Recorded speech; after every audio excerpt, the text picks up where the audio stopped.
Hey, Michelle, how are you today? I'm excited because today we get to talk about picture books. I love picture books. I love me some picture books. I have my row of picture books there, and then in my lounge room, I have another row of. I love picture books. They are the greatest. What is it that you love about picture books? So, well, I think they're the closest thing to a movie in a lot of ways, with that sort of real visual and word element. I don't know, language element. I should write stories. The words and the pictures. Yeah, I'm so good at England. I love that. I love when you read. If you read a picture book that just encompasses everything, and it's within 500 words, and it's had this amazing impact. I'm like, that is just. I remember growing up thinking, I don't even know how they do that. Like, how do they actually condense it into that amount, but still get this amazing story and jokes? And I grew up with Dr. Seuss and Bill Peet, and not many people know Bill Peet, but he's amazing. And I just was obsessed with their stories growing up, and still am. I think they're incredible. Yeah, the stories that I remember growing up, the picture books, all of them are based on Australian ballads, because I had a librarian when I moved to my new school who was like seriously obsessed. She came from the US, and she was obsessed with Australian authors and bush ballads and stuff like that. So that was kind of, and we had other teachers as well who were just really like literary focused, and they used picture books in the classroom all the way up to grade 7. Like, I can still remember in grade 7 using picture books text in the classroom for learning. So I loved like Mulga Bill's Bicycle, the Bunyip ones, I can't remember that, but even the early readers like Superoo from Mungalungaloo. Like, I don't know that one. Yes, I'm reading it to Tommy at the moment, actually, because I've still got it from when I was little. Like all of the Henry Lawson sort of ones that got turned into with beautiful illustrations. Oh my gosh. And then I actually got to meet David Cox, and he is an author illustrator from the 80s. And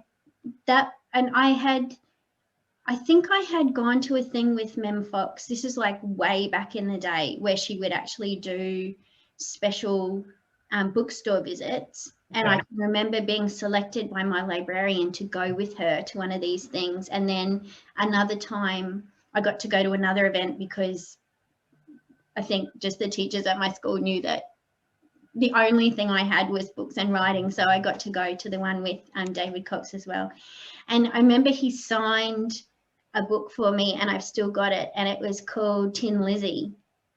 And I went, it's a thing. You can write the thing, and that's his job, and that's what he does. And that realization that you can do that, like, I was just like, I want to do that. Yes. And doesn't that happen with, I reckon, picture books more than others? Like chapter books a bit, but picture books, we keep them and we want to read them to our kids, and we want them when we're older as well. There's something about them. There's something about how we connect them as kids that stays with us forever if they're amazing books. Yeah, and they get handed down. Yes. I've got my mum's and my grandma's picture books. Oh, wow. What their favorite ones that they loved, that they kept. Like, I've got them put away. And yeah, I just think picture books can be a legacy. Absolutely. Do you have a favorite? Like, do you have a top 2 or top 1 picture book?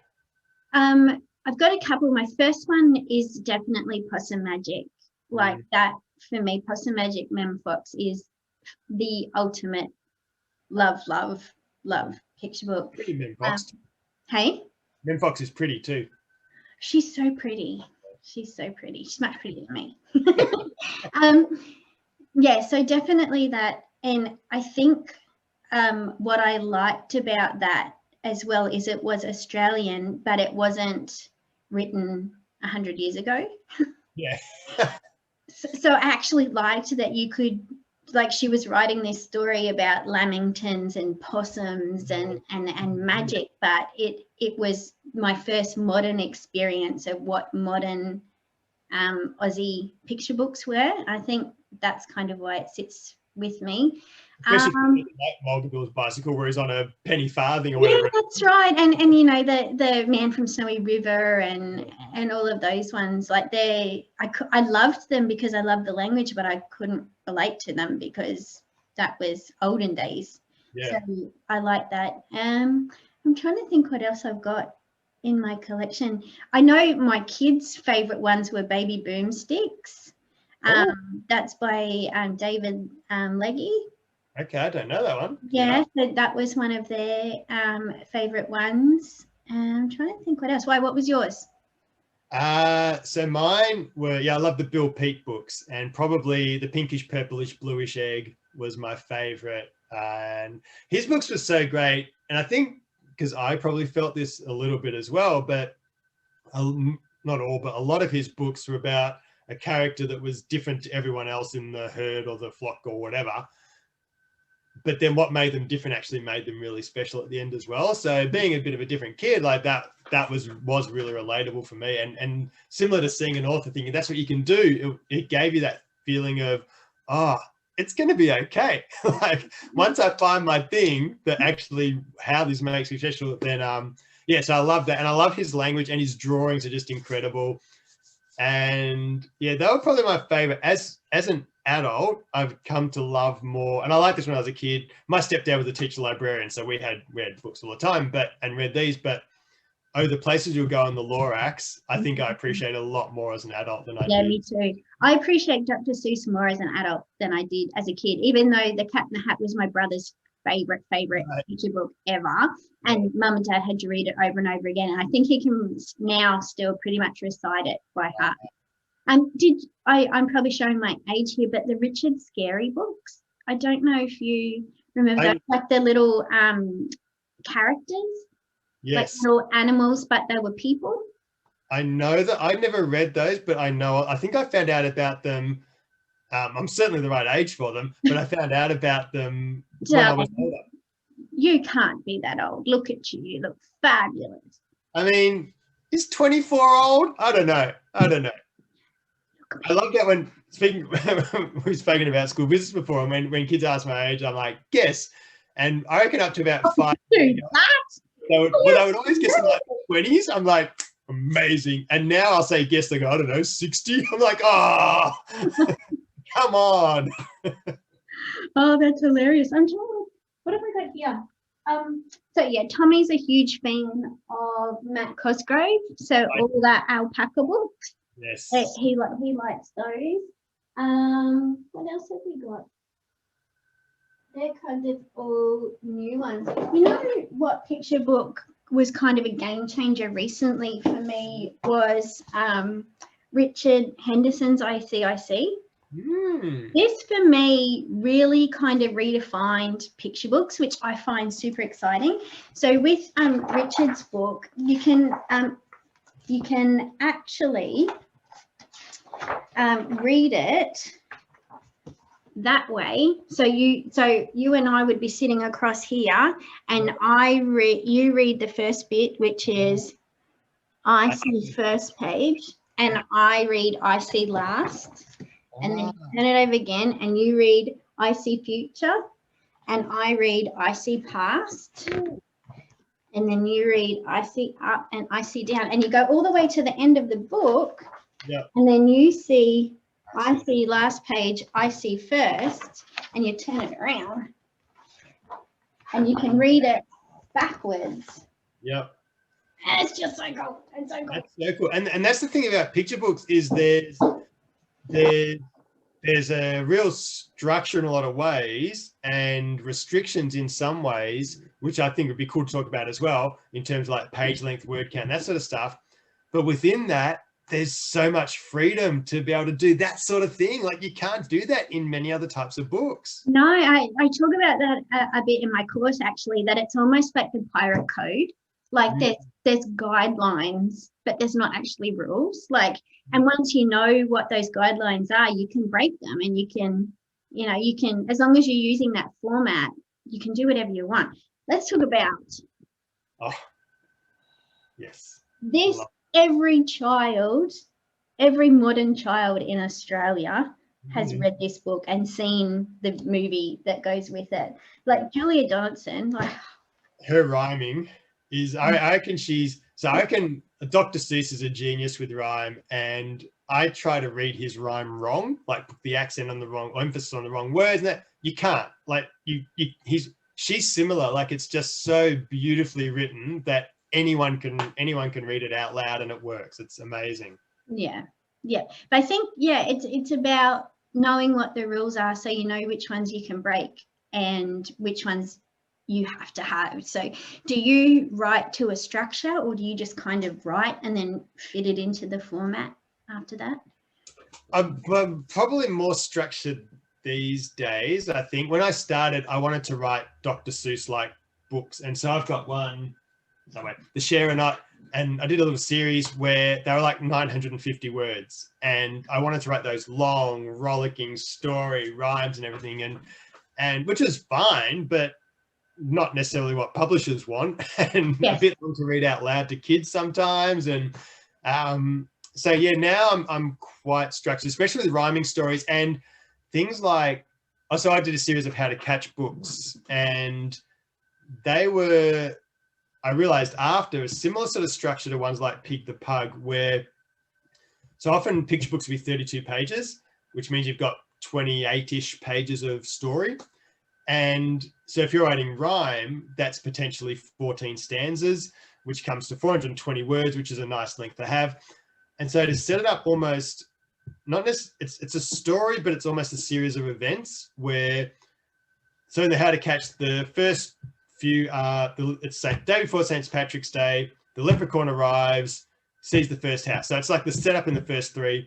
Then you have 8 or 9 escalating events, and then you finish the story off with 1 or 2 stanzas at the end. And so I find that structure has worked really well in terms of condensing my story so I don't just blab on for too long, but also just the way it can be laid out is really interesting. And then one that can I show you something? So this just arrived yesterday, I think the day before. So this is my new one, which is coming out on June the 1st, 2021. Is this one? There's a bull ant in the bedroom. Very excited. Illustrated by hearing about this book for ages. I know. And I'm so excited. So this was a real structured one, because one thing you can do with any book, but with picture books, it's really interesting to use the page turns in terms of the structure. And again, this was a sort of 13, 14 stanza one, which was set up escalating. Yeah, so I'll just show you. So it goes like, there's a bull ant in the bedroom and it bit me on the bum. I screamed and flicked it out of there, and then it bit my mum. It crawled across the floor before it bit Dad in the head, so I calmly picked it up and put it in my sister's bed. So that's awesome. It's really fun. And again, as you're saying, so it goes page 10 in my sister's bed, page 10 in my sister's bed, page 10, put it in my sister's bed. But then you can break it. So it gets to the chameleon, and the chameleon's hiding in the closet amongst the clothes. And she's like, now that sneaky chameleon is, and the kids are like, in my sister's bed. He's like, I don't know, it's somewhere in here. It could be anywhere. And so you could break it. And so, yeah. So I think using the structure, having the structure. Well, so I had a really cool thing on improvised comedy where this guy's talking about saying it's like basketball. You've got your court boundaries and you've got the basic rules, but within that, you can do it. You can shoot the ball any way you want. You can pass it any way you want. You can do all these things. You've had this freedom within this discipline. I think picture books, having that 500 or whatever words, having 28 pages, it just gives you this discipline, but then the freedom to go within those. You can have no words. You could have 1 word a page. You could have a stanza a page. You could have lots of words and then you can do anything playing around, and just this freedom. And the thing about kids is they're willing to go with it. Like you can do things like, you know, touch the spot and do this and do that. And this square is red when it's drawn blue, and the kids just go with it and they love it. The book with no pictures is a picture book with no pictures, which is amazing. Yes. So, yeah, the freedom is incredible. So what do you think is the biggest mistake that aspiring picture book authors make? Probably, and not even just aspiring, I think we all still probably do it a little bit, is not leaving room for the illustrations, which is really hard to do, but realizing that we can often, like, illustrators are amazing. The way they see things and text, and they'll draw things that will add to the story and have all this extra stuff in there. But it also means often that, like, you don't need to say, unless you're using it for a reason, Johnny wore a purple coat as he walked down the rainy street. Like, you can say that, but a lot of that's going to be shown in the picture.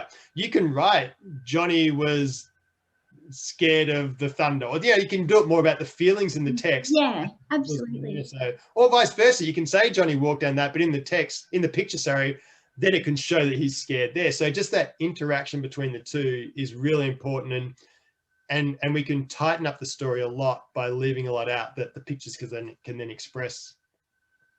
I think that comes from experience, though. I'm a lot better at doing that now than what I used to be.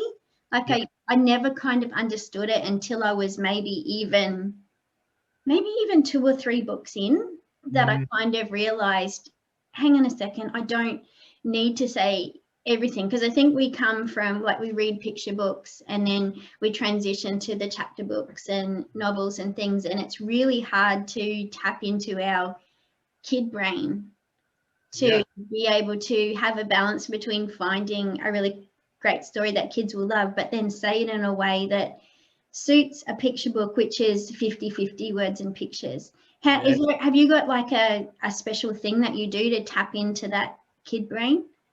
All right, wake up, Michelle. Yes, well, so why am I asking you this? Your kid brain is your adult brain. Look, I don't know. I think it's massive. It's a really important question, because I think one of the most important things about writing for kids is writing for kids. Like, we want to write stuff that we enjoy and we connect with when we're writing it, but it's got to be for the kids. Have to be number one. We don't want to think about publishers, parents, this, that. I mean, obviously it's going to be read aloud, so you want the language to be fantastic and easy to read aloud, but the kids have to be the main focus. So I think that's the main thing, is just tapping and going, would kids like this? Would kids actually like to read this book? And even if it's educational, to go, well, are they still going to like it? Is it going to be enjoyable while they're listening? Almost that learning by accident thing that we've talked about previously. Like, can you get a nice message in there, but still just make it something the kids are going to go, oh, read it again. That was awesome. Yeah, absolutely. And that's something that, again, doesn't always come naturally to a lot of people. You have to work at it. Like, I always get really cranky when people say that they're going to write a picture book, because that's the easiest book to write. Say that again. Say that to my face. Come over here. Say that to my face. I had someone say to me one time, because I told him I wrote picture book, or wrote kids books, might have written picture books, but he's like, oh yeah, I tried to write a story, but I can't write, so it became a children's book. I'm like, oh. Them fighting words. They are fighting words. But yeah, you're right. People think that picture books are easy because they're shorter, and it's far from the case, because you do have to be able to condense a movie into potentially 500 words. I mean, one's like there's always exceptions. The Lorex, I think, is 1,782 words or something, but generally publishers want them 500 words or under as a rule. And so to be able to condense this incredible thing into this language that kids are going to relate to, but is still tight enough to fit into the story and relate to the pictures. The hardest book I ever wrote, which took me about 3 weeks, was a 50-word book. It was the shortest book I've ever written. It was for 0 to 2-year-olds. It was 5 spreads and 10 words a spread. And I couldn't get it. It's actually so much harder to do a shorter story than a longer one. It is. Yeah, that was like my first book, The Bedtime Band. It's got about 52 words in it, and it took me 10 years to get published in so many rewrites. Oh my gosh, so many more rewrites for that one than I've ever had for even, I think my longest stories, The Three-Legged Kangaroo from Uluru, and that one I kind of did maybe 7 or 8 edits with me, and then maybe another 7 or 8 edits with the publisher. But yeah, it's unbelievable. Talking, you know, we were talking last time about teachers being rock stars. You know who are rock stars? Illustrators. Oh, aren't they amazing? They're like unicorns. They really are. They deserve, I don't know, so much more than, because I think authors can sometimes hog the limelight a little bit when it comes to picture books. Like, oh, we need to meet the author. Like, who's the author? You're the author. But it's like, dude, I'm nothing. Have you met this guy? This guy did the pictures. Like, oh. Yeah. And what they bring to the story and how it comes to life. And it's a great thing Lee Hobbs says, where for him the words tell one story, the pictures tell another story, and then the third I always get confused. The third story is something like what they tell together, or the one that the kids make up in between that sort of gap. And yeah, what the illustrators bring is just this whole other, it's a whole other story, and there's all these other elements, but it also is just like, it's great for kids and adults like me as well, who I can't visualize. Like I don't see things in my mind at all, really. I get more of a feeling. So to have these words just brought to life in front of me by these amazing people, and it's like, yeah, that's what it is. Or like working with James Hart, and I'll be like, I never would have thought of that, and it's perfect. Like, yeah, they're incredible. So what are your thoughts on illustrator notes? Ooh, I think it depends a little bit on the story. So I tend not to do illustrator notes the whole way through. Rather, I might just say, you know, if especially if mine are going to be a bit humorous, then and often what I find is great with picture books and pictures, especially with a page turn, is you can write and the page turn, the reveal can be a picture that's a joke. Yeah. Then I'll do a little note saying, this is how I envision the punchline. But then certain stories, if it's quite minimal text, I'll put in illustrator notes, but I'll also send a clean version to the publisher without them and just say, look, this is what I see. And this is how I see the text kind of coming to life to get the message across. But if the illustrator wants to have a crack at it in a different way, absolutely, like not locked into them, not wedded to them. I'm not an illustrator. So yeah, I think it can be important to just show what you're feeling about the story is, as long as you're not kind of locked into them. Yeah. Do you give illustrator notes when you're sending your stories? Hardly ever anymore. I don't, because I actually get really excited seeing what an illustrator comes up with. And if there was a story that I was so emotionally attached to that I needed it to look a specific way and a specific thing to happen, then I probably wouldn't be traditional publishing anyway. I would be self-publishing, because I'd want to have full creative control over what the illustrations look like, who is illustrating it, all of this, you know, that kind of element that comes with independent publishing that you don't get with traditional publishing. So when you send it off to the publisher and then they forward it to the illustrator, we don't have any say in that anymore. So if there's something that I'm like, it needs to look like this or I'm not going to cope, then I wouldn't even bother traditional publishing anyway. Yeah, especially with the feel of it. I think, like, if you want a whimsical story and it comes across a bit sort of hard lines or crazy, then yeah, that feel of it is, you know, I got one recently where the pictures came back and they were great, the roughs, but to me, I'm like, oh, I just really saw this as being a lot crazier, like just it's crazy sort of book. And so yeah, it's often more that feel of it. I think you're right. Like you can be emotionally attached to it and just go, I want this to be that flowy, watercolory, whatever type of feel. And yeah, if it's not coming back like that's really hard. Unless obviously they do it and you go, oh my God, that's actually way better than I thought it was. If you're all good with it, like absolutely. Yeah. But I just think if you're going to have a hissy fit because it doesn't look a particular way, then don't traditionally publish, because you're just, you know, signing yourself up for a whole word of hurt. Yeah. Absolutely. And yeah, I think that's where if you end up being lucky enough to work with the same illustrator a couple of times, that can be really handy, because you know what you're going to get, and you can almost write to that a little bit as well, and you start getting this pattern. But it's interesting, a lot of illustrators and authors don't even meet. No. Or don't even chat or anything. So many of them I've never met. I wouldn't alma. Yeah. It's weird. Yeah. Yeah. Do you often get to see the roughs of your books or the initial illustrations or anything? No, not. It depends who the publisher is. Yeah. But no, not really. And even if I did, I always kind of reserve judgment until I get final color ones anyway, because I think, and if they're sending me the roughs, then usually it's just wanted to update you. This is kind of where we're at, more so than provide feedback, because I'm not an illustrator, like you said. I can't draw stick figures, so who am I to tell an illustrator how to do their job when they're freaking rock stars, dude? Exactly. No. I've had some books where because I again, if I'm working with James, I'll often get to see the roughs, and that's through Scholastic, and they're quite good in sending through roughs to see as well, which is great.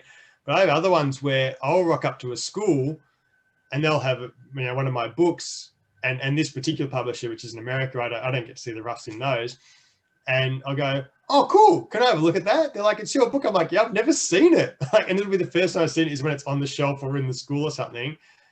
And it's and again, those ones are fine because it's the same illustrator has done all of them, so it's going to be good. But it is kind of thrilling and a bit exciting and a bit nerve-wracking to see that cover open the first page, thinking, what's he gonna have done? Because it's done, the book's finished, it's out there. There's nothing you can do about it. But I've never had an experience where I've seen the final book and gone, oh, I wish I had it drawn differently. Like, I've always been wrapped with the pictures. Sometimes I've gone, oh, that is not what I expected at all, but I've never been disappointed ever. Yeah, absolutely. And they're amazing as well. Like, I've had ones where I'll say to them, he looks angry. I'd rather he was probably more frustrated. And they go, okay. And they'll just change it. And I go, yep, that's it. You did it. I'm like, they're amazing. Oh, well, I think you're a rock star too, Adam. Thanks, Michelle. Likewise. And again, without us coming up with the stories and creating them and creating those characters, that's where the illustrators as well. So Team effort. Absolutely. And not always important, but I think you're right. Like, the authors do get sort of that front page status, but when you see an illustrator with exactly, when you see an illustrator in front of schools or in front of kids and they actually draw, the response they get from the kids, it's like they've actually done a magic trick to be able to draw it. It is like magic. I totally agree. Yep. It is magic what they do. Yeah, well, picture books are magic, aren't they? Books are magic. They're so cool, and just as we said, they're lifelong, and they're not longer. They can transcend generations, and there's so much scope. Like, they can be silly, funny, rhyming ones. They can be really touching, whimsical ones about people with. I've seen ones with people with Alzheimer's that have been a sort of message of the story. Like, it can go to such extremes and in so many different directions. It can be educational. It can be, they're incredible. Amazing, just like you. Oh, we like picture books. Can you tell? I know. All right. Well, I will see you next week to talk more about booky kind of stuff. Booky stuff. Booky stuff is good stuff. See you then. See ya.